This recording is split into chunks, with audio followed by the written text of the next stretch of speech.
आप सबको जय मसीह की। आइए हम लोग अपनी बाइबलों को निर्गमन की पुस्तक की ओर खोलेंगे। निर्गमन की पुस्तक, द बुक ऑफ एक्सोडस। और इससे पहले कि मैं अपने आज की सुबह के मनन की ओर हम लोग जाएं, वचन की ओर, एक बात अचानक से जब हम लोग देने के विषय में बातचीत कर रहे थे, एक ख्याल जिससे मैं बहुत हाल ही में जिससे मेरा आमना सामना हुआ। मार्टिन लूथर का नाम आप सब ने सुना होगा, सुना है सबने? The great Protestant reformer. और एक क्रांति की शुरुआत उन्होंने करी थी, कैथलिक बिशप थे। और उनका एक प्रकार ये स्टेटमेंट था जो मैं आपके संग बोलना चाहता हूँ। जब हम खुद को मिशन के लिए तैयार कर रहे हैं, अगले सप्ताह प्लेज करने के लिए, उन्होंने इस प्रकार कहा, whatever I have placed in my hands I have lost, but whatever I have placed in God's hand I have possessed. जो कुछ मैंने अपने हाथों में रख लिया बचाने के लिए, वो मैंने खो दिया। लेकिन जो कुछ मैंने खुदा, मैंने परमात्मा, मैंने परमेश्वर के हाथों में सौंपा, वो सच में मैंने पाया है। हालेलुया। तो जैसे इस पे मेरा प्रचार नहीं है, लेकिन अचानक से एक ख्याल मेरे मन में आया, क्यों नहीं जब हम खुद को तैयार कर रहे हैं प्रार्थना के साथ देने के लिए अगले सप्ताह, एक वाचा को खुदा के संग, विश्वास के संग बांधने के लिए, उसके सेवा कार्य के देने के लिए, क्यों नहीं हम इस बात को समझें कि सच में अगर हम कुछ बचा सकते हैं तो उसे खुदा के हाथों में सौंप दें। अपना परिवार, अपने बच्चे, अपना व्यवसाय, अपनी नौकरियां, सच में अगर आप उनको बढ़ाना चाहते हैं, बचाना चाहते हैं, उसका एक ही मार्ग है, उसको खुदा के हाथों में सौंप दें और खुदा उसकी रखवाली खुद करेगा। हालेलुया। आइए आज की सुबह मैं बातचीत करना चाहता हूं निर्गमन की किताब से। आप सबको निर्गमन की किताब पता है कहां पर है? कहां पर है? नए नियम में। ओके, तो ये पुराने नियम में पाई जाती है। कौन से नंबर की किताब है? दूसरे नंबर की किताब है। और ये किताब बातचीत करती है मिस्र, जो कि अपने समय में एक बहुत ही बड़ी संस्कृति थी, और साथ ही साथ बात करती है परमेश्वर के लोगों के विषय में जो मिस्र के अधीन रहे लगभग 400 साल गुलामी में। ठीक है, तो मैं आज की सुबह अगर इस वचन को, जिसको मैं बताने जा रहा हूं, जिसके ऊपर हम प्रचार करने जा रहा हूं, उसको अगर एक शीर्षक देना होगा तो वो ये होगा, exodus, a journey towards promise. निर्गमन या प्रस्थान, एक यात्रा उस वायदे की ओर। आप सबको पता है परमेश्वर ने हमें वायदे दिए हैं वचन में, कई सारे वायदे परमेश्वर ने दिए हैं, और उन वायदों की ओर हम यात्रा कर रहे हैं। और उनमें सबसे अच्छा और धन्य वादा हमारे पास क्या है कि एक दिन हम सदा के लिए उसके साथ पाए जाएंगे। हालेलुया। अनंत के लिए हम परमेश्वर के संग पाए जाएंगे। तो निर्गमन की किताब बहुत ही अद्भुत किताबों में से एक किताब, और एक ऐसी किताब जहां परमेश्वर अपने नाम को भी प्रकट करता है ना? अगर आपको याद हो, मूसा को परमेश्वर 80 साल की उम्र में चुनता है। हम में से कुछ लोग 80-60 साल में रिटायर होना चाहते हैं, और मूसा से परमेश्वर कहता है, अभी काम समाप्त नहीं हुआ है, अब तो 80 साल का हुआ है, अब मैं तुझे अभिषेक करता हूं मेरे लोगों का नेतृत्व करने के लिए, उन्हें उस गुलामी से बाहर निकालने के लिए। उस मिस्र में मेरा बोलना, यानी मेरा भविष्यवक्ता तू ठहरेगा, मेरा मुंह तू बनेगा, यानी मैं बोलूंगा लेकिन तेरे द्वारा। ठीक है, 80 साल की उम्र में परमेश्वर उसे अभिषेक करता है, एक नई सेवा के लिए तैयार करता है। So for those of us who think age matters, I would say उम्र मायने रखती है, मैं कहूंगा खुदा के लिए उम्र मायने नहीं रखती। आप 13 साल से लगभग 14 साल का दाऊद के समान एक बच्चा हो सकते हैं, और फिर भी परमेश्वर आपको अभिषेक कर सकता है। और आप 80 साल के एक जवान जिसकी लड़खड़ाती है मूसा के समान हो सकते हैं, अब कह सकते हैं, खुदा मुझे मत भेज, मैं तो, मेरी जुबान लड़खड़ाती है, मैं कैसे बोलूं किसी से?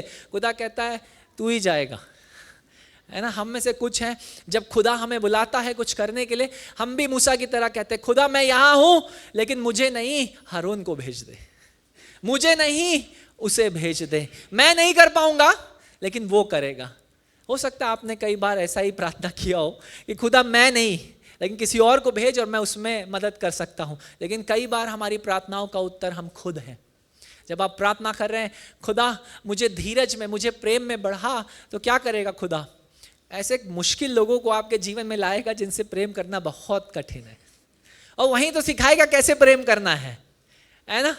जब आपको किसी को, आज जो टीचर्स है, जब किसी सब्जेक्ट में कोई बच्चा कमजोर होता है, आप क्या करते हैं? उसी सब्जेक्ट, उसी विषय में आप उसकी और प्रैक्टिस कराते हैं, अभ्यास करवाते हैं। जिस एरिया में आप कमजोर है, खुदा वहीं अभ्यास कराएगा।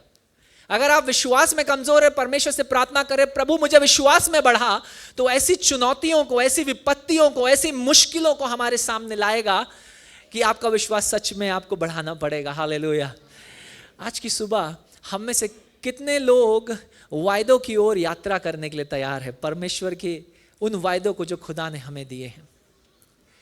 निर्गमन की जो किताब है, अद्भुत किताब है। मुझे नहीं पता आप इसे पढ़ते हैं, मेरे मनन में भी ये रही, मेरे पर्सनल डिवोशन के टाइम में भी किताब रही, जिसने मुझसे बहुत व्यक्तिगत रीति से इस किताब ने बातचीत किया।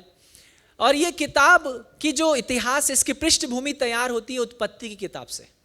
उत्पत्ति की किताब, उसके 15वें अध्याय में परमेश्वर अब्राहम को एक वादा, एक बातचीत, एक भविष्यवाणी देता है। कहता है तेरे लोग, तेरी पीढ़ियां परदेश में, जिस देश को वो जानते नहीं थे, वहां परदेशी बनकर घूमेंगे, उनके गुलाम बनकर घूमेंगे, लेकिन 400 साल के बाद मैं उनकी सुधि लूंगा और उन्हें वहां से बाहर निकालूंगा। और परमेश्वर की वही भविष्यवाणी हम निर्गमन की किताब में पूरा होते हुए देख रहे हैं, और देखते हैं खुदा उन्हें 400 साल की गुलामी में लेकर के जाता है। 400 साल ज्यादा है सोचने के लिए। अगर हम सोचे तो हम में से कईयों का जीवन 100 से ऊपर नहीं होगा, राइट? उत्पत्ति किताब में लिखा है 120 मैक्सिमम, सबसे ज्यादा 120। अभी इस समय में जिस तरीके का हमारा रहन सहन है, 100 तक पहुंचना भी कठिन होता जा रहा है, राइट? लेकिन भजन में लिखने वाला कहता है कि यहोवा अपने भय मानने वालों को, अपने प्रेम करने वालों को, उसके वचन पर आनंद मनाने वालों को, उसकी व्यवस्था पर, उनको अच्छा और लंबा जीवन देता है, राइट? मैं किसी से कभी बातचीत करता हूँ, किसी से पूछता आप जीना चाहते हैं? भैया बस 50-60, इसके ऊपर नहीं। आप मुझसे पूछेंगे, मैं कहूँगा मैं पूरा जीना चाहता हूँ जितना मेरे लिए खुदा ने लिखा है। अगर पॉसिबल हो तो 120 साल। क्यों? क्योंकि मैं चाहता हूँ खुदा 120 साल तो मेरे जीवन में भला ठहरा विश्वास, मेरे जीवन से मैं दिखाना चाहता हूँ कि तू आज भी याकूब और अब्राहम का परमेश्वर है। ये गाना गाना बहुत आसान है, समझ रहे हैं? आज जो हमने यहाँ से गाना गाया, एक गीत जो अंतिम गीत था उसमें लिखा था, तू किसी जाति में पक्षपात नहीं करता, किसी गोत्र में पक्षपात नहीं करता खुदा, लेकिन जो कोई तेरे समीप आता है तो उसे बचाता है, उसे प्यार करता है और अपने पहलौटे की तरह गले लगा लेता है। पहलौटे का मतलब समझ रहे? बाइबल में पहलौटे का बड़ा स्थान है। पहला बेटा, पहली बेटी, बड़ा स्थान है बाइबल में। और अगर आप इतिहास उठाकर पढ़ेंगे तो समझ में आएगा, पहलौटे का जो हिस्सा होता था उन दिनों में, वो बाकी बच्चों से दुगना होता था। इसीलिए पहलौटों का बड़ा ही खेल है बाइबल में। जब पहलौटा शब्द यूज, हम लोग उस पर आएंगे, लेकिन 400 साल गुलामी, क्या आप समझ रहे हैं? परमेश्वर के लोग 400 साल गुलामी, ये कैसे हो गया? परमेश्वर कुछ तो सिखाना चाह रहा होगा। कई बार जब चुनौतियों में, मुश्किलों में हम होते हैं, हमारे पास सवाल क्या होता है? खुदा मैं क्यों?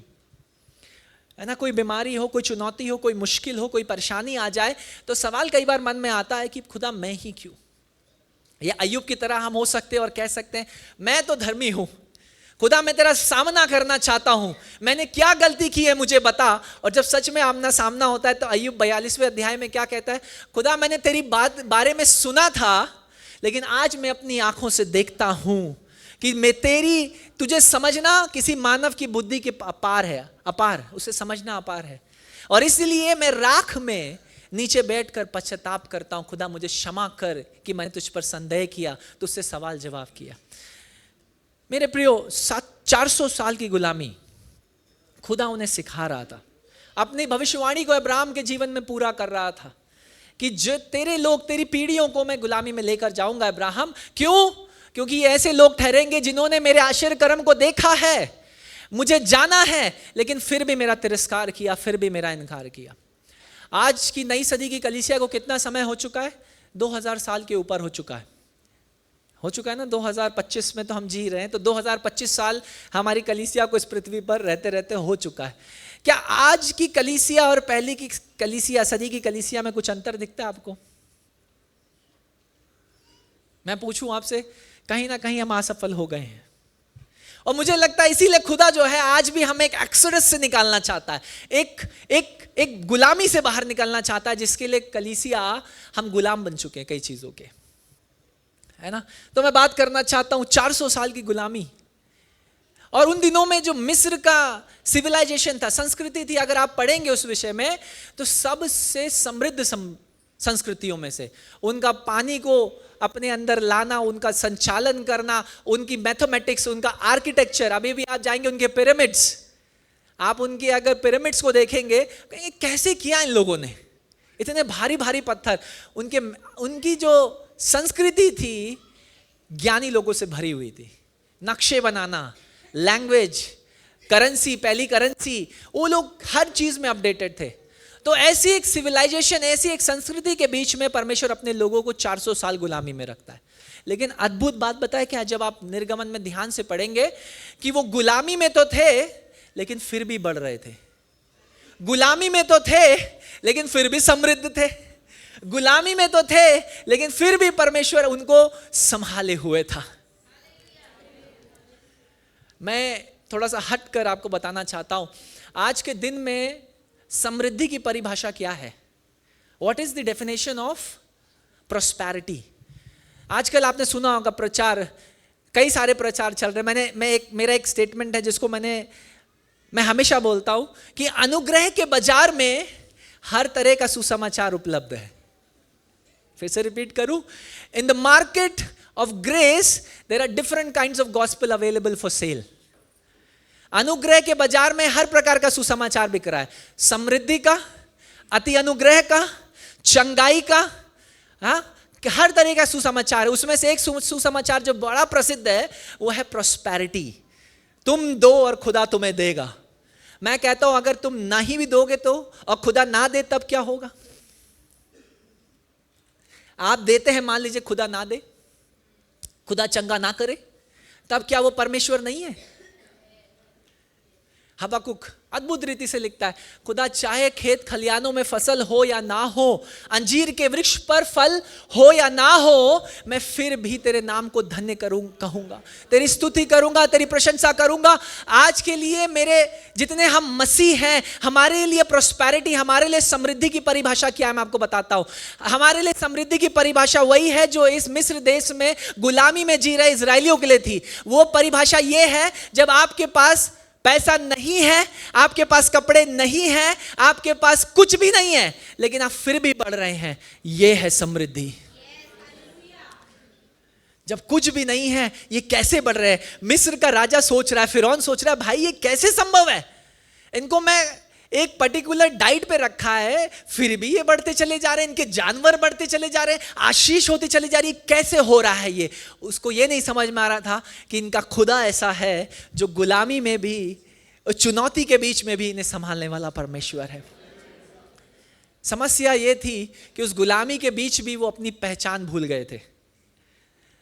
कई बार जब चुनौतियां, जब मुश्किलें, जब परेशानियां आती हैं, हम अपनी पहचान भूल जाते हैं। Who we are the sons and daughters of the most high. हम उस परमात्मा के बेटे और बेटी हैं।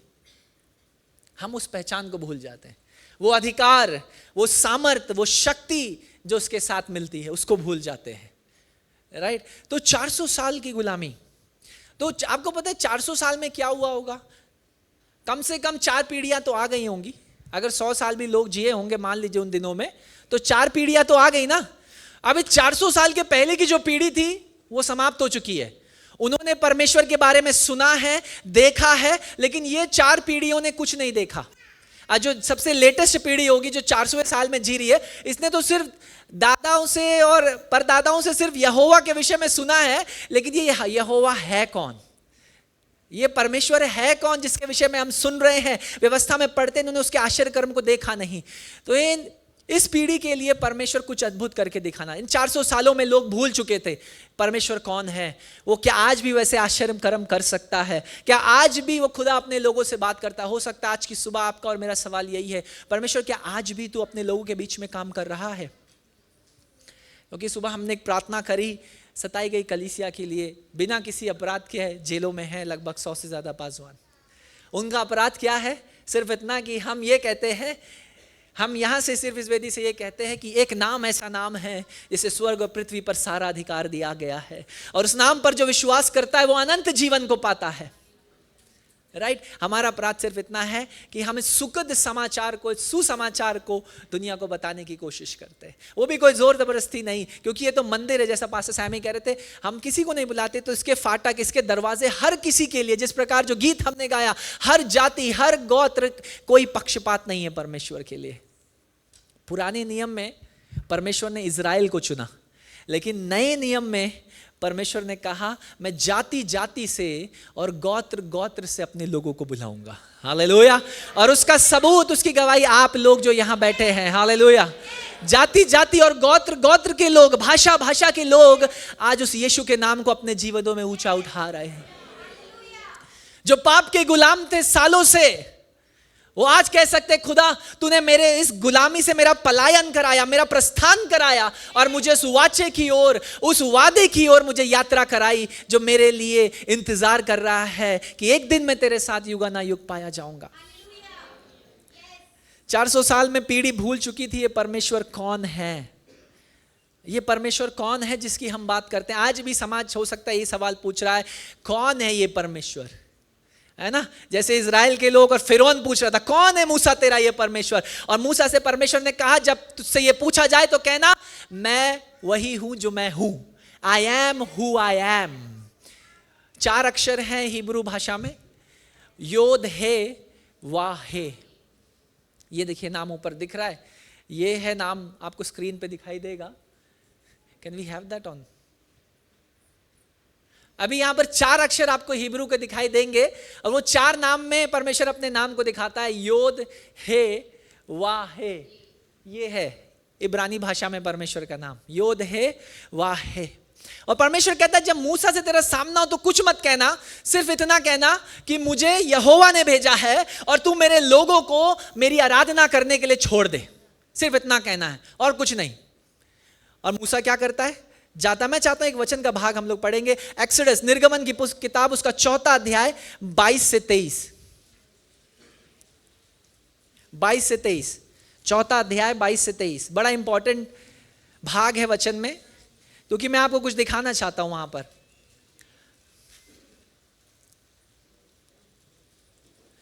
निर्गमन की किताब, उसका 4 अध्याय 22 और 23। पुष्पा पढ़ो।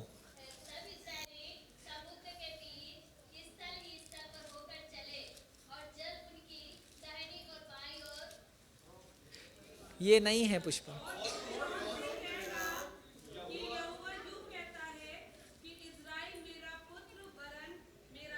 बस यहां पर परमेश्वर मूसा से कह रहा है तू फिरौन से कहना कि इजराइल यानी ये चुने हुए लोग मेरा जेठ है, यानी मेरा फर्स्ट, मेरा पहलौटा बच्चा है, और इसे क्यों छोड़ना है, ताकि ये जाकर मेरी आराधना करे। ये लोग मेरे पहलौटे, मेरे चुने हुए, मेरे पहलौटी संतान हैं, और मैं इनको तुझे छोड़ना है क्यों, ताकि ये मेरी आराधना कर सके। ये क्यों इंपॉर्टेंट है मैं आगे आपको बताऊंगा।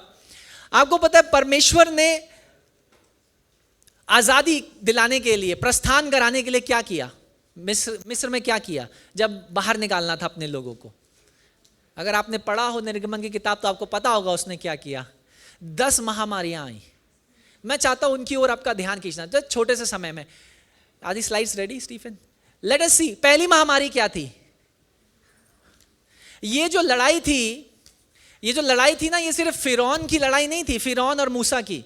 फिरौन उन दिनों में खुदा यानी परमात्मा का इनकारनेशन, देहधारी माना जाता था कि वो खुद परमेश्वर है। फिरौन कहता था मैं परमेश्वर हूं, मेरी आराधना करो। ठीक है, तो ये 2 लोगों के बीच की लड़ाई नहीं थी, ये 2 शक्तियों के बीच की लड़ाई थी। मैं आपको दिखाता हूं कैसे। पहला जो महामारी आई थी मिस्र के ऊपर, वो क्या थी कि जो नील नदी है, जो सिंचाई करती है मिस्र की, जहां से सारा पानी पीने का, खाने का, सारा सिंचाई का पानी आता है, नील नदी, वो खून जैसी लाल हो जाएगी। आपको पता है क्यों ऐसा हुआ? क्योंकि नील नदी जो थी ना, it was a sign of fertility for the Egyptians. वो उपज को दिखाती थी कि कितना उपज हो सकता है, सिंचाई को दिखाती थी। और इसका इजिप्ट में जो देवता था उसका नाम था office. The God was called office, जिसकी आप यहां पर देख रहे हो स्टैच्यू, ये आज भी आपको मिल जाएगा। इसको लोग पूछते थे वहां पर, और परमेश्वर ने कहा पहली महामारी मैं इसके विरुद्ध भेजता हूं, क्योंकि तुम्हें यह लगता है कि यह तुम्हें जीवन देता है, लेकिन मूसा को मैं यह दिखाऊंगा कि जीवन देने वाला यहोवा मैं हूं, मैं परमेश्वर हूं। दूसरी महामारी क्या थी? क्विकली स्लाइड्स पर आ जाए हम लोग। यस, तो उन्होंने कहा मेंढक आएंगे और नील नदी से ही निकलेंगे और तुम्हारे घर घर में भर जाएंगे। आपको पता है समस्या क्या थी? मिस्रियों के संग ये मेंढकों की आराधना करते थे। आप पता है क्यों करते थे? क्योंकि एक देवी थी, उसका नाम था हेकेत, जिसका सर मेंढक के जैसा था। और वो किस चीज की देवी थी? वो गॉडेसेस ऑफ बर्थ, यानी बच्चा, फर्टिलिटी। किसी माँ को अगर बच्चा ना हो तो वो उसकी आराधना करेगी तो उसको बच्चा मिलेगा। तो परमेश्वर ने कहा मैं इसके ऊपर भी अपने न्याय को भेजता हूं, हेकेत के ऊपर, और कहता है तुम्हारे घर जो तुम्हें लगता है ये तुम्हें बचा सकता है, यही तुम्हारे घरों में आकर के तुम्हें परेशान करेंगे, मेंढक। परमेश्वर ने दूसरी महामारी भेजी।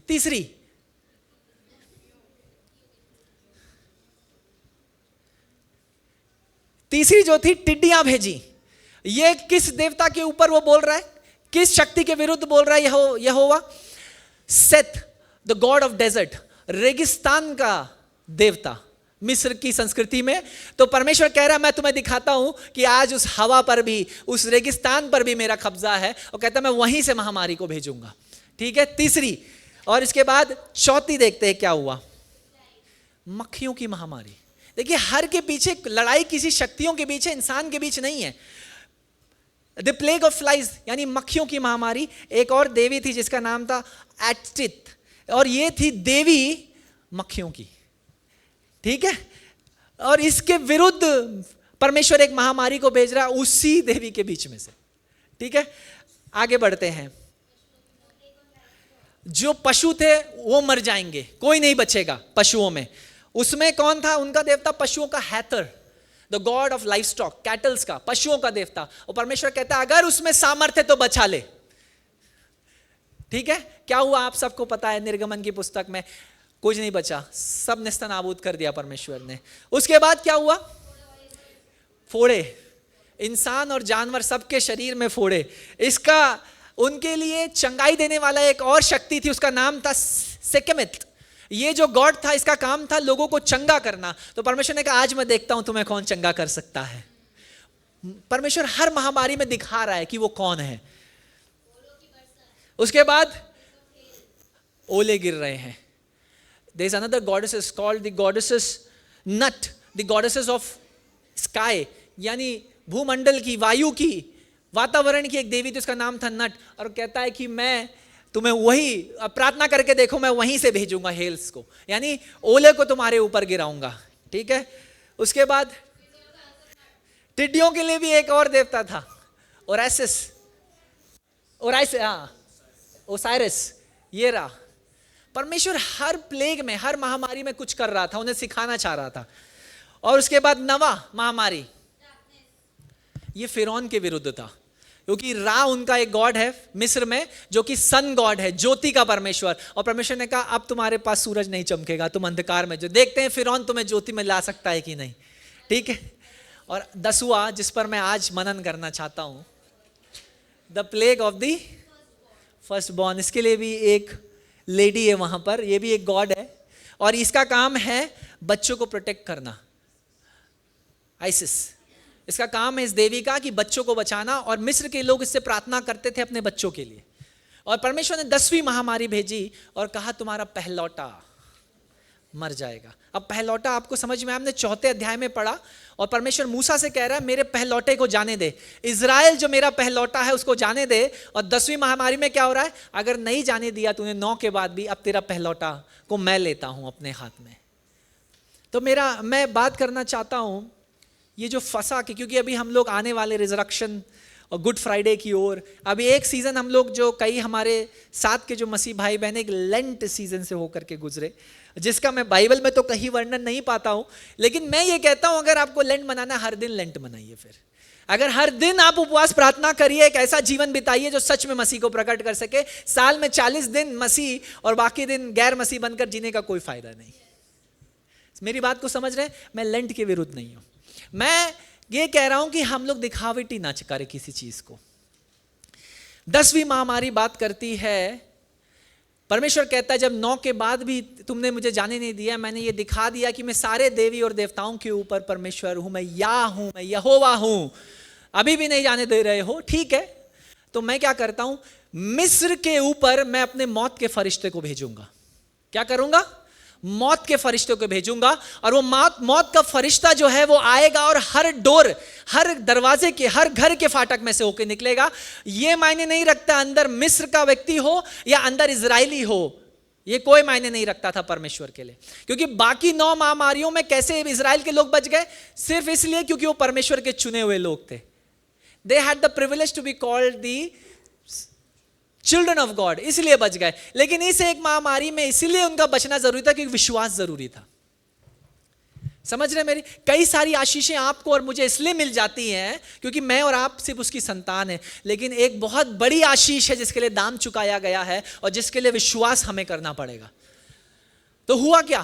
परमेश्वर ने कहा मूसा घबरा मत, 9 के बाद भी मैंने ये दिखा दिया है कि मैं, जैसे बाइबल में लिखा है, राजाओं का राजा और प्रभुओं का प्रभु हूं, मैं हूं, मैं यहोवा हूं, और मैं अब भी फिरौन तुझे जाने नहीं दे रहा है, तो अब मैं क्या करूंगा? अब मैं रात को अपने मौत के फरिश्तों को भेजूंगा। और क्या होगा उस रात में? उस रात में वो फरिश्ता हर घर के ऊपर से होकर के निकलेगा। आप सबको अपने बच्चों से प्यार है, मेरे पास भी बेटा है एक, जितने माँ बाप यहाँ, आप सबको बच्चों से प्यार होगा। अचानक से मान लीजिए आप और मैं इस समय मिस्र में जी रहे हैं, आज से हजारों साल पहले, और अचानक से परमेश्वर कहता है मूसा अपने लोगों से कह देना आज की रात मैं मौत के फरिश्ते को भेजूंगा और हर घर का पहलौटा उठा लिया जाएगा, मार दिया जाएगा। जब आप ये सुनेंगे तो आपके कान में कैसा लगेगा सुनने में, है ना? परमेश्वर कहता है मैं अपने मौत के फरिश्ते को भेजूंगा, वो हर दरवाजे में से होकर के निकलेगा। लेकिन मिस्र के लोगों को क्या बोला करने के लिए? मूसा हर परिवार से ये कहना कि एक मेमने को ले जो निष्कलंक हो, जिसमें किसी भी प्रकार की कमी ना हो, बीमारी ना हो, और उस मेमने के लहू को चढ़ाकर अपने फाटक पर लगा दे। लहू को कहां लगा दे? फाटक पर। और जब मौत का फरिश्ता उस घर में से, उस फाटक में से उस लहू को देखेगा तो ऊपर से होकर निकल जाएगा, अंदर नहीं जाएगा बच्चे की ओर। मौत का फरिश्ता ये नहीं देख रहा था कि वो मसीह है, मिस्र का व्यक्ति है या इजराइल का व्यक्ति है, वो ढूंढ रहा था लहू को। और जब मूसा ने विश्वास के आधार पर, और इजराइलियों ने, आपको बता दूं कई सारे मिस्र के लोगों ने भी विश्वास करके ऐसा ही किया, क्योंकि जब आप निर्गमन की किताब पढ़ेंगे तो आप देखेंगे कई सारे मिस्र के लोग इजराइलियों के साथ हो लिए, क्योंकि उन्हें यहोवा का पराक्रम को देखा। और इसका सबूत आपको देखना है तो परमेश्वर मूसा से कहता है तुम्हारे बीच में जो विदेशी हैं, जो फॉरेनर्स हैं, उनकी भी सुधि लो। ये फॉरेनर्स कहां से आए भाई? ये वो मिस्र के लोग हैं जो परमेश्वर को देखकर इनके पीछे हो लिए। परमेश्वर कहता है मेरे लोगों को एक काम करना है। काम क्या करना है? एक मेमने का बलिदान करना है और उस लहू को फाटकों पर लगा देना है। और जब रात को मेरा मौत का फरिश्ता सारे मिस्र के ऊपर से होकर के निकलेगा, वो उस लहू को खोजेगा, और जिस दरवाजे पर, जिस फाटक पर वो लहू होगा, उस घर में कोई मृत्यु ना होगी, वहां के जानवर तक नहीं मरेंगे। आपको पता है क्या हुआ उस रात? लिखा है बाइबल में, मिस्र में रोना चिल्लाना हुआ, रोना और चिल्लाना हुआ, क्योंकि फिरौन का अपना पहलौटा भी बच नहीं पाया। वो देवी आइसिस जिससे ये लोग प्रार्थना करते थे बचाने के लिए, नहीं बचा पाई। रोना और चिल्लाना। लेकिन इस्राएल के लोग जिस जगह पर बसे थे, बाइबल बताती है उनका जानवर तक का पहलौटा नहीं मरा, जानवर तक का पहलौटा नहीं बना। क्यों? आपको समझ में आ रहा है क्यों? क्योंकि किसी ने, एक जानवर ने जो निष्कलंक था, परमेश्वर ने कहा उसको बलिदान करो अपने पापों के प्रायश्चित के लिए। आप समझ रहे होंगे मैं किस ओर जा रहा हूं। नए नियम में एक मेमना आ गया और परमेश्वर ने कहा मैं अपने पहलौटे को तुम्हारे बीच में भेजूंगा। हालेलुया। वो देहधारी होगा, तुम्हारे बीच में वास करेगा और तुम उसकी महिमा को देखोगे, और जो कोई उस पर विश्वास करेगा उसका नाश नहीं होगा, लेकिन वो अनंत जीवन को पाएगा। ये ईसाइयों का परमेश्वर नहीं है, ये परमेश्वर सारी जाति, सारे गोत्र, सबका परमेश्वर है। हालेलुया। रंग मायने नहीं रखता, भाषा मायने नहीं रखती, हालेलुया।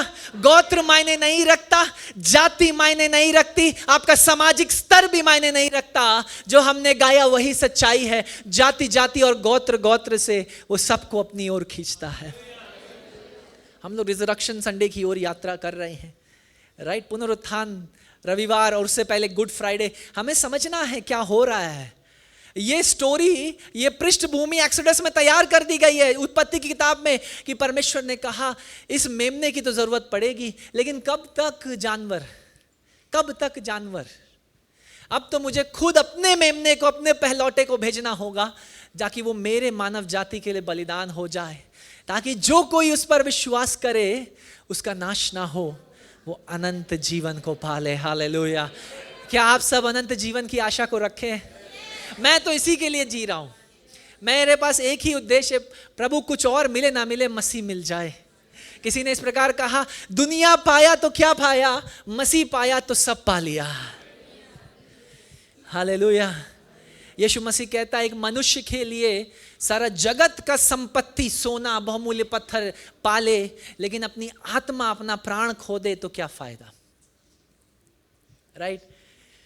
मैं बात करना चाहता हूं उस लहू के विषय में जो आपकी और मेरे लिए बहाया गया। मैं एक पृष्ठभूमि तैयार कर रहा था ताकि आप समझें कि आज के दिन भी लड़ाई किसी मनुष्य के साथ नहीं है। जिस प्रकार वचन में लिखा है, हमारी लड़ाई अंधकार की शक्ति और उसकी प्रधानताओं के विरुद्ध है। हालेलुया। और एक लहू है और एक नाम है जिसमें हम हर एक ऊंचे नाम को, हर एक अंधकार की शक्ति को, हर एक ऊंचे गढ़ को गिरा सकते हैं। हालेलुया।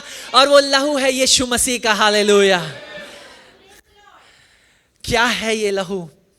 अगर इसका आप देखेंगे, किसी डॉक्टर से पूछेंगे कि साहब सबसे मुश्किल दाग निकालने के लिए कौन सा होता है, आप जो घर में गृहस्थ हैं, जितनी वाइफ से आपसे पूछेंगे तो आप कहेंगे कि ये हो सकता है, वो हो सकता है। लेकिन आपको पता है कि खून का निशान निकालना, कपड़ों से ब्लड स्टेन्स को निकालना बहुत मुश्किल होता है, बहुत मुश्किल होता है।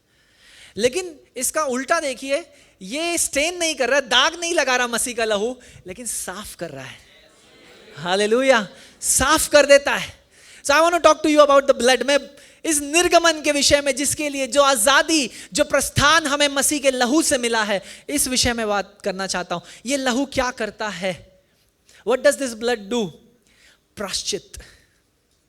पहली चीज, मसीह का लहू आपके और मेरे लिए उसने इसलिए बहाया ताकि मुझे और आपको परमेश्वर, हमारे पापों से, हम परमेश्वर से प्रायश्चित मांग सके, हमें प्रायश्चित मिल जाए। क्योंकि पुराने नियम में क्या था, बिना लहू बना बहाए पापों की क्षमा नहीं है। और इसीलिए अलग अलग प्रकार के बलिदान थे, अलग अलग प्रकार की होम बलियां थी। ये चढ़ाना है, वो चढ़ाना है, यहां जाना है, ये करना है। नए नियम में मसीह ने कहा, एक समय आ रहा है और आ चुका है, ना तुम वहां उस मंदिर में आराधना करोगे और ना उस पर्वत पर चढ़कर जाने की जरूरत है आराधना करने की, लेकिन तुम्हारा शरीर मेरा मंदिर बन जाएगा। हालेलुया।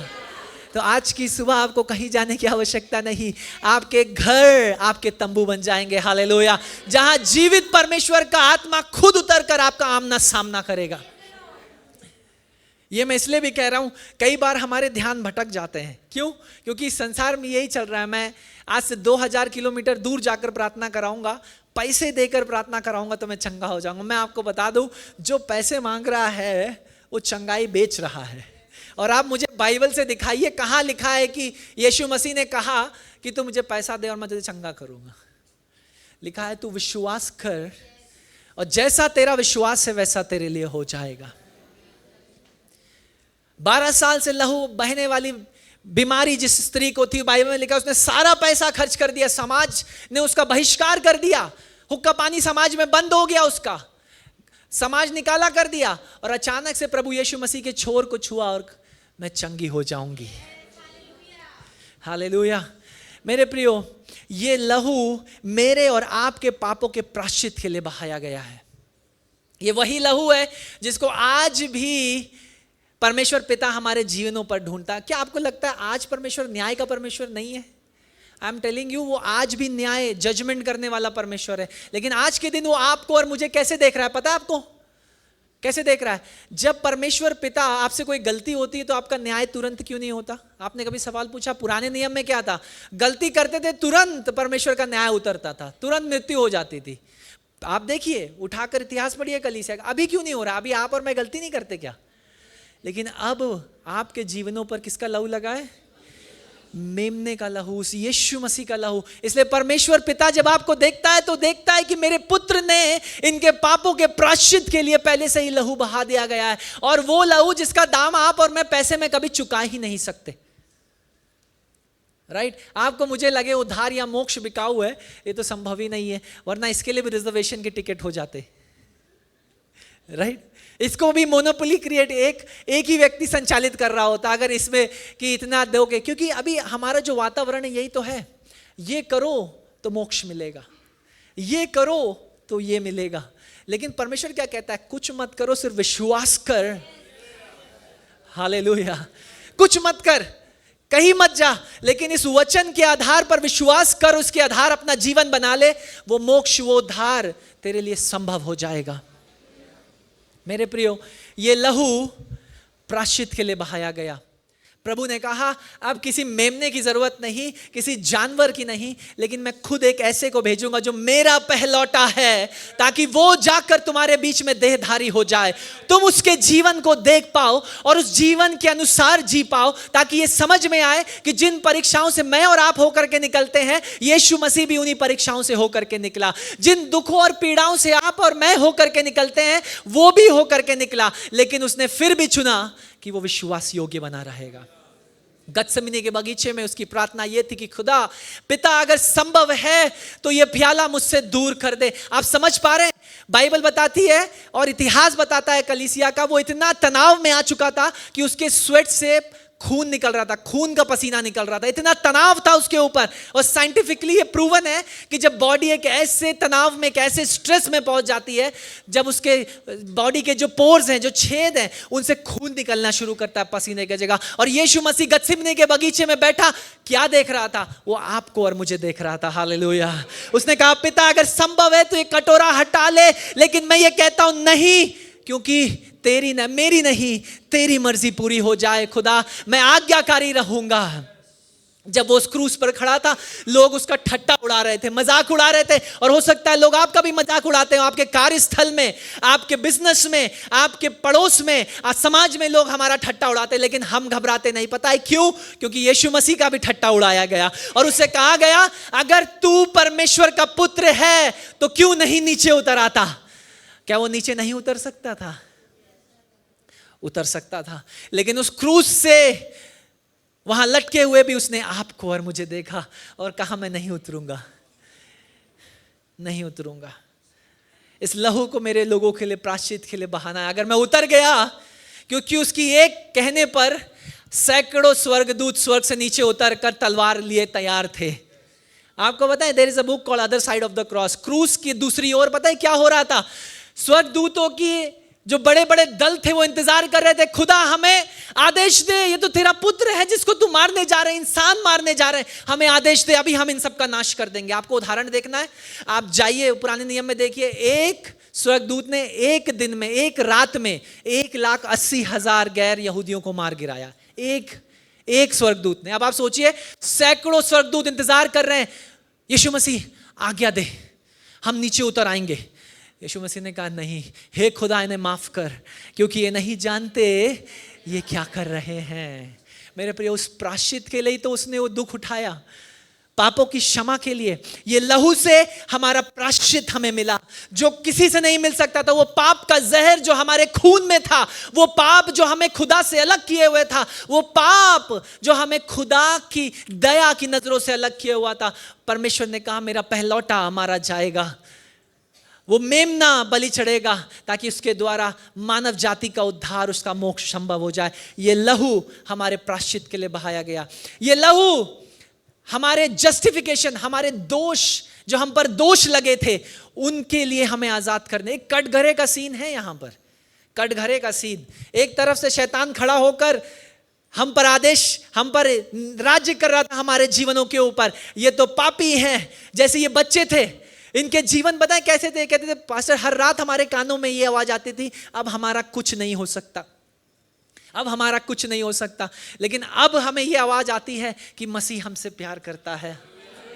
क्योंकि शैतान का काम है हम पर दोष लगाना, लेकिन उसके लहू के द्वारा हम दोष मुक्त कर दिए गए। जो दोष हमारे ऊपर लगे हुए थे, पाप का दोष, खुदा ने कहा ओ प्रायश्चित के बाद इनके दोषों को भी हटा दूंगा मैं। एक होता है ना बाइज्जत बरी करना, होता है ना अदालतों में, क्या होता है दोष लगाया जाता है और फिर हम लोग कटघरे में लड़ाई होती है और कहते हैं कि जब केस जीतते हैं, विजय मिलती है, तो कहते हैं अब इनको बाइज्जत हम बरी कर रहे हैं, इनके ऊपर लगाए गए सारे इल्जाम को हम हटा रहे हैं। खुदा कहता है मैं हम में से हर एक को खुदा ने बाइज्जत बरी कर दिया उन पापों से। कहता है इनके ऊपर जो भी पाप थे, जो भी श्राप थे, वो मैंने उस क्रूस पर उठा लिए हैं। हालेलुया। और कुछ मैं इस चीज को भी आज की सुबह क्लियर करना चाहता हूं। कुछ लोगों को मैंने सुना ये कहते हुए कि पास्टर क्या हमारे ऊपर वो पीढ़ियों का श्राप आ सकता है। मैं थोड़ा सा ये इसके ऊपर भी एक गलत शिक्षा चल रही है यूट्यूब के ऊपर कि आपके ऊपर पीढ़ियों का श्राप है, आपको ये स्पेशल प्रार्थना करानी पड़ेगी तब वो टूटेगा। मैं आपको बताता हूँ आज से 2025 साल पहले ही टूट गया। जिस दिन आपने मसीह यीशु पर विश्वास किया, उसका लहू अपने जीवनों पर लगाया, वो सारे श्राप आपके जीवनों से हटा दिए गए। हालेलुया। वो सारे दोषों से परमेश्वर ने आपको दोष मुक्त कर दिया है। कितने लोग धन्यवादित है खुदा। अब मैं जब कटघरे में खड़ा होऊंगा तो शैतान मेरे ऊपर आरोप नहीं लगाएगा, क्योंकि तूने मेरे केस को जीत लिया है। हालेलुया। मृत्यु और अधोलोक की कुंजियां अब तेरे हाथ में हैं। अब मृत्यु मेरे जीवन पर राज नहीं करेगी, क्योंकि मैं तो तेरे संग अनंत के लिए जीऊंगा। उसका लहू हमें दोष मुक्त करता है। तीसरी चीज, उसका लहू हमें छुटकारा दिलाता है। ही रिडीम्स। उसका लहू हमें छुटकारा। छुटकारा क्या है? जब बाइबल में आप पढ़ेंगे ना, कई बार हम छुटकारा पढ़ते हैं, इसका समझना पड़ेगा हुआ क्या। छुटकारे का मतलब क्या है? जब आप बैंक से कुछ लोन लेते हैं और आप उसको चुका नहीं पाते, तो बैंक क्या करता है? आपका घर, आपका गाड़ी जब्त करता है, फॉरफिट करता है, जब्त करता है। और जब आप पैसे चुकाएंगे तो आप क्या कर रहे हैं? बाय बैक कर रहे हैं, वापस खरीद रहे हैं जो आपका है। आपको पता है आपके साथ और मेरे साथ क्या हुआ? उस बगीचे में ईदन के जब हव्वा और अनाज्ञाकारी हुए, आदम और हव्वा परमेश्वर के प्रति, हमने अपना जीवन एक प्लेट पर रखकर सारा अधिकार शैतान को कहा ले भाई। उसने फॉरफिट कर लिया, हमारे हाथों से छीन लिया। हम जो परमेश्वर के संग राज्य करने के लिए बनाए गए थे, हमारी अनाज्ञाकारिता, हमारे पापों के द्वारा वो अधिकार, वो साम्राज्य हमने खो दिया। क्यों? हमारी स्वयं की अनाज्ञाकारिता से हमने सजा कर उसके हाथों में सौंप दिया। परमेश्वर ने कहा शैतान एक मिनट। जब शैतान को लग रहा था, मुझे अच्छा लगता है क्योंकि उस बुक में इस प्रकार लिखा है, ऐसे वर्णन किया जाता है, जब शैतान और उसके सारे दुष्ट आत्माएं जश्न मना रहे थे कि हमने मसीह को हरा दिया है, हमने मसीह को हरा दिया, अब तो हम मृत्यु की ओर, मानव जाति को श्राप की ओर लेकर के जाएंगे। तब अचानक से तीसरे दिन कब्र का पत्थर हिलने लगा और अचानक से शैतान के पास कोई खबर लेकर के पहुंचा, साहब आप तो कह रहे थे कि मसीह को हरा दिया है, लेकिन ये तो वादे अनुसार तीसरे दिन फिर से जी उठा है। हालेलुया। और शैतान ये कह रहा है, पता है आपको शैतान क्या कह रहा है? जो खबर लेकर के आया उससे ये कह रहा है, मुझे पहले से पता है, क्योंकि उन 3 दिनों में वो अधोलोक की कुंजियां और मृत्यु की कुंजियां उसने मेरे हाथों से छीन ली हैं। मेरे प्रियो, परमेश्वर ने मेरे और आपके जीवन को दोबारा खरीदा है, रिडीम किया है, छुटकारा खरीदा है। वो जीवन जो बिक चुका था, जिस पर शैतान का कब्जा था, जिस पर श्रापों का कब्जा था, जिस पर दुष्ट आत्माओं का कब्जा था, खुदा ने उसे वापस अपने लहू के द्वारा खरीद लिया है। Hallelujah. There is power in the blood of the lamb। ओ जब वो गीत गाते हैं ना, मेमने के लहू में सामर्थ है, आज भी सामर्थ है मेरे प्रियो। आज भी वो जीवन बदल रहा है। ये जो पिक्चर्स आपने 2 बच्चों की देखी, ऐसे कई बच्चे इस बात को यहाँ खड़े होकर वो साक्षी थे, खुदा ने मेरे जीवन को बदल दिया भैया, मेरे जीवन को बदल दिया पास्टर। जब मेरे को लगा मुझे कोई प्यार नहीं करता, मेरे को लगता था मैं पापों में डूब जाऊंगा, नर्क की ओर जा रहा हूं, तब अचानक से मसीह ने मेरा हाथ पकड़ा और गले लगा लिया। छुटकारा, वो जीवन जो हमने शैतान को सौंपा, वो अधिकार जो हमने शैतान को सौंपा, परमेश्वर ने लहू बहाकर वापस खरीद लिया। हालेलुया। अब आप और मैं कर्जे में नहीं है, पाप के, लेकिन अब आप और मैं खुदा के लिए जीवन को जीना चाहते हैं। हालेलुया, क्योंकि वो जीवन उसने खरीद लिया है। अब आप और मैं बिके हुए हैं। आपको पता है रजिस्ट्री होती है, जब आप संपत्ति खरीदते हैं क्या होता है, वो रजिस्ट्री करते हैं, मोहर लगाते हैं तहसीलदार साहब और एसडीएम साहब कि हाँ भाई आज से ये आपका है। आपके और मेरे जीवनों पर मेमने के लहू का रजिस्ट्रेशन हो चुका है। हालेलुया, और पवित्र आत्मा की सील, उसकी छाप लगा दी गई है। अब जो लोग कहते हैं ना शैतान ने ये करवा दिया, पास्टर साहब शैतान ये करा रहा है, मैं बता रहा हूं कि वो कैसे करा रहा है। ये अधिकार आप उसको दे रहे हो क्या फिर से हाथ में? आपके पास वो अधिकार है। You have the authority that God has given to us. वो अधिकार हमारे पास है, वो सामर्थ परमेश्वर ने हमें दिया। मैं एक बच्चे से बातचीत कर रहा था, एक्स सेटनिस्ट, शैतान का पुजारी, शैतान की पूज रहा। अब आप लोग सोचेंगे कि शैतान का भी कलीसिया, बिल्कुल है, लखनऊ शहर में भी है, और वहाँ बलिदान होते हैं, ह्यूमन सेक्रीफाइसेस होते हैं। तो उससे मैं बातचीत कर रहा था, मैंने उससे बोला, मुझे थोड़ा सा रोमांच हुआ। जिनको नहीं पता था, आप लोग थोड़ा सा लग रहा है कि ऐसा भी होता है क्या? होता है। तो मेरे को थोड़ा सा एक अंदर से लालसा ही, मैंने कहा मैं देखना चाहता हूँ वो जगह जहाँ तुम लोग आराधना करते हो। अब मेरे को मेरी पत्नी कह रही तुम इससे दूर रहो, ये दुष्ट, ये खतरनाक व्यक्ति है। मैंने कहा ऐसे ही लोगों के लिए तो मसीह आया है। तो मैंने से कहा मुझे उस स्थान जाना है जहाँ तुम लोग आराधना करते हो, जहाँ तुम लोग बलिदान करते हो। मैं नाम नहीं लूँगा उस स्थान का। वो मुझे ले गया वहाँ पर। वहाँ ले जाने के बाद एक ऐसा स्थान था जहाँ पर एक सिंहासन टाइप का था। उसने कहा भैया यहाँ पर जब हम लोग रात के 12 बजे आराधना शुरू करते हैं तो ये शैतान का सिंहासन है। तो मैं वहाँ गया, मैं वहाँ पर जूते लेकर खड़े हो गया। वो मुझसे 15 मतलब कम से कम 15-20 मीटर दूर खड़ा था। मुझसे बोला डर के मारे भैया वहाँ से हटिए। मैं बोला क्यों, क्या हो गया? कहने लगा भैया वहाँ पर शैतान का सिंहासन है, वहाँ मत खड़े हुई, आपके ऊपर श्राप आ जाएगा। मैंने कहा मैं यहीं खड़ा हूँ, लेट मी सी, कुछ होता है तो 20 मिनट में। मैं वहीं खड़ा रहा। मैं उसके दिल से इस डर को हटाना चाहता था कि मैं बताया एक ऐसा अधिकार है जो शैतान के ऊपर भी काम करता है। हालेलुया, एक ऐसा नाम है जो हर दुष्ट आत्मा उसके नाम से कांपती है। लेकिन वो पता है आपको और मुझे नहीं पहचानता शैतान, वो यीशु मसीह को पहचानता है। आपका अधिकार नहीं है ये, इस गलतफहमी में मत रहिएगा कि मैं शैतान का सर कुचलूंगा लूंगा। ये आपका और मेरा, ये हमें यीशु मसीह में मिला है, और ये उन्हीं के लिए है जो उसके अनुसार जीवन बिता रहे हैं। मैं कहता हूं शैतान का नाम सुनकर आप क्यों डरते हैं? शैतान और दुष्ट आत्माएं आपको देख के डरना चाहिए। जहां आप कदम रखे उसको बोलना चाहिए इसको क्यों बुला लिया, ऐसा होना चाहिए। परमेश्वर के लोग जहां कदम रखें ऐसी ही गवाहियां निकलनी चाहिए। मैं क्यों आपको ये साक्षी बताया? क्योंकि ये बताना चाहता हूं एक मेमने का लहू हमारे जीवनों के ऊपर लगा हुआ है, और किसी भी को ये आज्ञा नहीं कि उस मेमने के लहू के घेरे को क्रॉस कर जाए, पार कर जाए। हालेलुया, छुटकारा उसने खरीद लिया। मैं थोड़ा जल्दी जा रहा हूं। और चौथी बात, उसके लहू के द्वारा हमारी क्षमा, हमारी फॉरगिवनेस, हमें क्षमा प्राप्ति हुई, हमारी क्षमा संभव हुई। जब लहू बहाया गया, आप और मैं कितनी भी क्षमा मांगे, लेकिन वो तब तक संभव नहीं थी जब तक मसीह खुद आकर हमारी क्षमा के लिए बलिदान ना हो जाए। कई लोग आज ये सवाल पूछते हैं पास्टर मैं कैसे उसको माफ करूं, उसने मेरे साथ ऐसा कहा, ऐसा बोला। मैंने कहा उठाकर पहले अपना जीवन देखो। मैं अपना जीवन देखता हूं। जब मुझे किसी को माफ करना होता है मैं कहता खुदा जब मेरे जैसे व्यक्ति को हम माफ कर सकते हैं तो सामने वाले व्यक्ति को माफ करना कितना आसान है। जब खुदा आपको और मुझे इतना बड़ा दाम चुकाकर अपना जीवन देकर मोल ले लिया, क्षमा दिया, तो क्या मैं और आप अपने भाइयों को, हमारे समाज में रहने वाले लोगों को क्षमा नहीं कर सकते? मैं बातचीत कर रहा था मैं अपने पिताजी के संग। मैंने बोला पापा मुझे एक समाज ऐसा बताइए जिसके विरुद्ध आप कुछ बोले और वो लड़ाई ना करे लेकिन आपको आशीष दे। मेरे पापा ने कहा ऐसा समाज, उनका मुंह बंद हो गया। तो मैंने बोला मेरे पिताजी ने कहा सिर्फ मसीह समाज होगा। हमने कहा हमें मसीह ने बुलाया क्षमा करने के लिए और इसीलिए हम प्यार करते हैं, क्षमा करते हैं। हाथ उठाना हमारा काम नहीं है, राइट?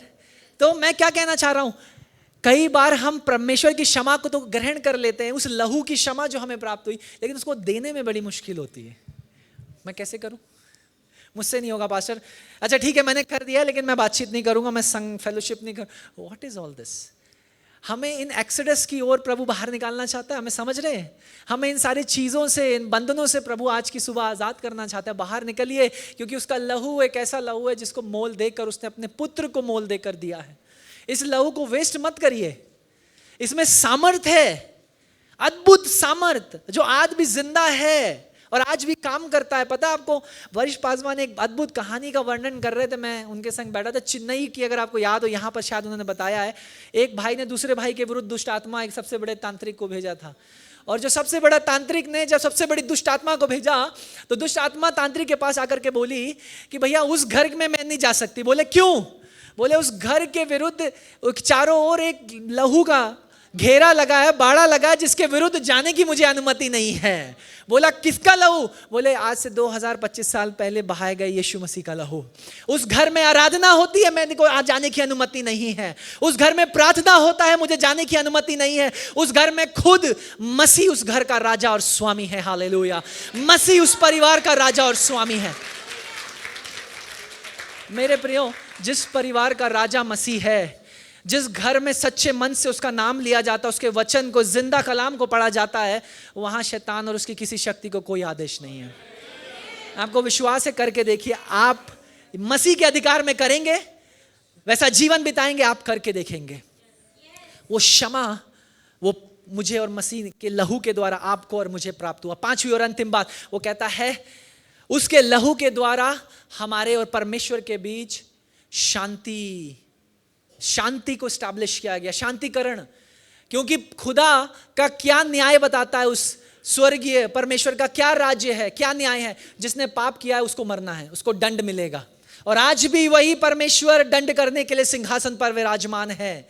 लेकिन आज खुदा का मेमने का लहू वो हमारे जीवनों पर देखता है। और जब मैं और आप वहां पहुंचेंगे ना, तो आपकी और मेरी बैलेंस शीट नील होगी पापों की। बैलेंस शीट समझ रहे हैं? जो लोग व्यवसाय करते होंगे समझ रहे होंगे। एक तरफ एसेट, एक तरफ लायबिलिटीज, एक तरफ जो आपको चुकाना है और एक तरफ जो आपका है। एक तरफ जो आपके पाप, आपकी लायबिलिटीज थी, वो जीरो हो चुके हैं, और एक तरफ आपकी दूसरी बैलेंस शीट में अनुग्रह ही अनुग्रह भर दिया है। हालेलुया। ये है यीशु मसीह का लहू।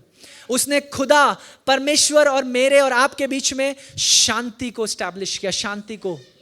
वो परमेश्वर जो दंड और रात, जैसे एक प्रचार है पास्टर सैमी और पास्टर मथाई ने उसका वर्णन भी किया है, human in the hands of, what was the title? Yes. और मनुष्य जो एक क्रोधी परमेश्वर के हाथ में है। आज भी वो परमेश्वर क्रोध है, उसका रात है, न्याय होगा, लेकिन वो हम पर नहीं। क्यों? क्योंकि हम मेमने के लहू के द्वारा हमें क्षमा मिल गई है, हमारी शांति। आपको पता है क्या हुआ उस रिजरेक्शन, उसके क्रूस पर चढ़ाने के दिन क्या हुआ? मैं इसके साथ खत्म कर रहा हूं आज की सुबह। वो ऊपर चढ़ा हुआ था, एक तरफ स्वर्गदूत इंतजार कर रहे थे, खुदा हमें आदेश दे और हम एक बार में इन सब को मिटा देंगे। और खुदा क्या ऐसा कर सकता है? नूह की किताब उठाकर पढ़िए, एक बार में सारी मानी जाति खत्म हो गई। खुदा ने सिर्फ एक फ्लड गेट ऑफ हेवन खोला होगा, एक बादल खोला होगा। और आज भी आप देखते होंगे जब बादल फटता है, अचानक से पानी आता है ना, खुदा ने, मेरे को लगता है 2-4 बादल खोले और पूरा अरारत पर्वत तक पानी भरा हुआ था। एक भी मानव जिंदा नहीं बचा नूह और नूह के परिवार में, नूह के परिवार के अलावा, और एक जोड़ा जो उसने जानवरों का रखा। तो क्या परमेश्वर उस समय नहीं कर सकता था? पूरे सब को मिटा दूंगा और फिर से मैं नई मानव जाति का। परमेश्वर ने कहा नहीं। यीशु मसीह ने कहा खुदा मेरी नहीं, तेरी मर्जी पूरी होगी। हालेलुया। क्योंकि उत्पत्ति की किताब उसके 3 अध्याय और 15वें वचन में तूने इस भविष्यवाणी को कर दिया था कि इस नारी का पुत्र उस सांप के सिर को कुचलेगा और ये सांप उसकी एड़ी को डसेगा। ये भविष्यवाणी हमारे उद्धार की पहले ही हो चुकी थी। और खुदा ने कहा, एक तरफ स्वर्गदूत कह रहे थे खुदा हमें आदेश दे, यीशु मसीह हमें पुकार और हम लड़ने के लिए तैयार हैं, और दूसरी तरफ शैतान और उसकी दुष्ट आत्माएं खुशी मना रही है, हमने हरा दिया है। लेकिन उस क्रूस पर क्या हुआ? जब उसने अपनी अंतिम सांस को छोड़ा, Into your hands, O God, I commit my spirit. तेरे हाथों में मैं अपनी आत्मा को देता हूं। पिता के संग वो प्रार्थना कर रहा है। और बाइबल में लिखा है कि एक समय ऐसा आया कि पिता परमेश्वर ने अपने पुत्र से मुख फेर लिया। वो पुत्र जिससे पिता बेहद प्यार करता था, क्यों मुख फेरा? पता है आपको क्यों? क्योंकि उसके ऊपर उसने सारे पाप हमारे मानव जाति के ले लिए, सारे श्राप हमारे उसने अपने ऊपर ले लिए, और ऐसे पाप को वो देख नहीं सकता था। खुदा उसने अपना मुख मोड़ लिया अपने बेटे से। लेकिन हुआ क्या? उसने कहा खुदा तेरे हाथों में मैं अपनी आत्मा को देता हूं। और उसके बाद उसने क्या किया पता है आपको? मंदिर का पर्दा फट गया, भूकंप आया, अचानक से। और वो मंदिर, आप मान लीजिए अगर ये आज की सुबह ये मंदिर है, यहाँ एक बड़ा कर्टन लगा हुआ हो, वो पर्दा जब आप उसकी स्टडी करेंगे ना, उसको 4-5 लोग चाहिए थे एक जगह से हिलाने के लिए, इतना भारी और इतना लंबा इतना चौड़ा पर्दा था, क्योंकि वो पर्दा मानव और परमेश्वर की उपस्थिति को अलग अलग करता था। लेकिन जैसे ही मसीह ने अपने प्राण उस क्रूस पर त्यागे, आपको क्या हुआ? वो पर्दा फट गया और मसीह ने कहा अब क्या हुआ? अब तुम्हें किसी मध्यस्थता करने वाले की जरूरत नहीं है, किसी फरूसी, किसी सदूकी, किसी मंदिर जाने की आवश्यकता नहीं है। अब विश्वास से मैंने तुम्हारे लिए दरवाजा खोल दिया। हालेलुया। अब तुम्हारे और परमेश्वर के बीच में वो शांति मैंने बना दी है, वो शांतिकरण हो चुका है। अब तुम खुदा से डायरेक्ट प्रार्थना कर सकते हो, परमेश्वर के स्वर्ग के सिंहासन के पास सीधे पहुंच सकते हो। हालेलुया। मेरे प्रियो, वो मंदिर का फटना, मंदिर के पर्दे का फटना इस बात को दर्शाता है कि परमेश्वर ने हमारे लिए शांति को स्टैब्लिश कर दिया, उस मार्ग को खोला। परमेश्वर, जो पर्दा परमेश्वर और मनुष्य को अलग करता था, उस पर्दे को हटाकर यीशु मसीह के बलिदान के लहू के द्वारा उसने कहा अब हम रिकंसाइल, हमारा मेल मिलाप हो चुका है परमेश्वर पिता से। हालेलुया। ये लहू कीमती है जो आपकी और मेरे लिए बहाया गया है। क्योंकि आपने इसका दाम नहीं चुकाया तो इसे सस्ता मत समझिए, क्योंकि मैंने इसका दाम नहीं चुकाया तो इसे मैं सस्ता ना समझूं। हम में से कोई इस लहू को सस्ता ना समझे, क्योंकि ये किसी मेमने का, किसी पशु का या किसी जानवर का लहू नहीं है। ये लहू है खुद उस परमेश्वर के पुत्र का, जो हमारे लिए देहधारी होकर हमारे लिए उस क्रूस पर बलिदान हो गया। हालेलुया। अनुग्रह है, फ्री में मिला, लेकिन सस्ता नहीं है। ये लहू बहाया गया मुफ्त में, लेकिन कीमती है मेरे प्रियो, बहुमूल्य है। और जैसे हम तैयारी कर रहे हैं इस रिजरेक्शन और गुड फ्राइडे की ओर जाने की, मेरी प्रार्थना यह है कि हम इस लहू के दाम को समझ जाएं। ये लहू है जो हमें हमारे पापों से हमें प्रायश्चित देता है। ये यीशु मसीह का लहू है जो हमें दोष मुक्त करता है। ये यीशु मसीह का लहू है जिससे हमें हमारा छुटकारा मिला है। ये यीशु मसीह का लहू है जिसके द्वारा हमें हमारी क्षमा मिली है। और ये यीशु मसीह का लहू है जिसके द्वारा हमारे और परमेश्वर पिता के बीच शांति को कायम किया गया है। मेरे प्रियो, आइए हम सब अपने स्थानों पर खड़े हो जाएं। आज भी वो यहोवा जिस प्रकार मिस्र को दिखाया कि मैं सारे प्रभुओं का प्रभु और राजाओं का राजा हूं, प्रकृति के ऊपर भी मेरा राज्य है, आज भी वो मनुष्यों के बीच में प्रभुता करता है। हालेलुया। आइए हम अपनी आंखों को बंद करें और इस लहू की कीमत को पहचाने। खुदा हमारी मदद कर, हमें समझने दे ये लहू जिसमें सामर्थ है, जिसमें अधिकार है। ओ प्रभु, इस लहू में हम ढके गए हैं। हालेलुया। और आज की सुबह इस लहू के विरुद्ध कुछ भी नहीं है। Hallelujah, hallelujah. They overcome by the blood of the lamb and their testimony. वो अपनी साक्षी और मेमने के लहू के द्वारा जिएंगे और विजयी होंगे। हालेलुया।